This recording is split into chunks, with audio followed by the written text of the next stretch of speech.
Not your typical gym gear, but then again, this is not our typical workout, although it is truly the most taxing one we have ever had. We're on location.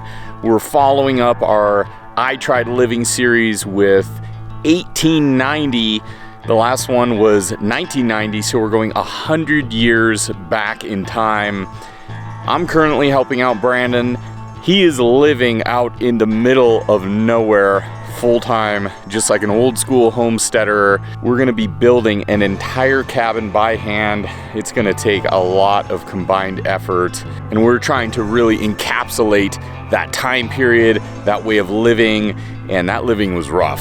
Having just spent a couple days so far doing it, it gives you a lot of perspective and a lot of appreciation for the people of that time period. And it makes you very thankful for the amenities that we have in our modern day, especially air conditioning, because the temperature is hitting about 100 degrees and it is absolutely brutal. So we're doing this during the day, and then in the evenings, I have the privilege of being able to go back home, continuing the Super Shred plan, and today is gonna be a killer one because we're gonna be hitting arms. Because to a buff dude, the work is never done.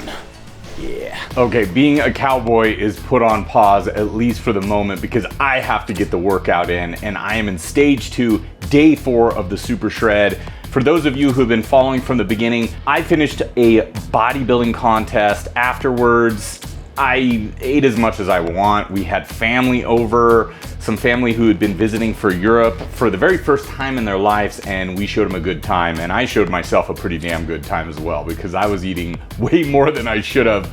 But hey, when it's time to get serious, I like to think that I can get the job done, and that's exactly what I'm trying to do right now, using the Super Shred to show that it's possible. So I am about halfway through the plan right now. I'm extremely satisfied with my results so far, but I also have to be honest with myself, push myself in the gym, and stay consistent with my eating routine, which I feel I've done a pretty good job with. I'm busting through all these exercises with very little rest time, about 90 seconds. For the supersets, of course, it's just one exercise after another. You can see the super awesome special effects advancements I've made to showcase myself doing these 2 exercises. I can't physically do them at the exact same time, but I do them one after the other. And supersets for us have always been a bit of a secret weapon, because you get the workout done faster, you keep the heart rate high, and you keep that intensity, which I really feel is in the DNA of becoming buff, is intensity, discipline, and consistency. And I am really trying to follow those as I go through this thing. And honestly, I feel good every day I do an arms day, because arms day for us is a little bit like the dessert of the weekly workout. That arm pump, physically, mentally, it's just so beneficial for me. I love it. I've never gotten tired of it. I've been doing this since I was 14 years old, and a good arm pump is basically one of the best feelings in the world. So I am extremely happy that that exists. Pairing up those antagonist muscles, the biceps and the triceps together, you're getting a lot of work done there, and you're getting a lot of results. I am extremely pumped, and I am feeling extremely good. Progressive overload is always a goal, and for instance, maybe on these barbell curls, I progressive overloaded a little bit more than I should have.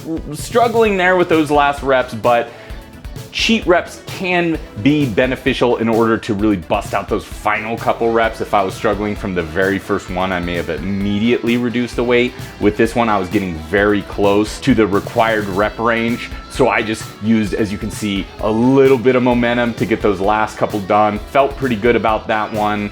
So that wraps up stage 2, day 4. I got in, I got out. It was nice and fast, but I benefited strongly, and I made the most of it. And I hope you do too. So we've got one more day on stage 2. Brandon's gonna be tackling that one, and then we're right on to stage 3, man. This is where it starts to get really exciting for me, because everything begins to come together. And I'm feeling like it's all coming together. So it seems like it's working exactly as planned. Remember, for those of you who complete the entire plan alongside us, you're gonna get yourself that free bit of apparel from our Buff Dude store. So let me know once it's all done for you. Reach out and we will hook you up because you deserve it. This is a brutal one. And I hope not only you get that piece of apparel, but I really hope it helps to change you. Your physique, maybe your overall mood. As long as you're getting some kind of benefit, then that's a huge success in me and Brandon's eyes. So we will see you next time for stage 2, day 5. And you probably know what I'm gonna say next. Until next time, stay buff.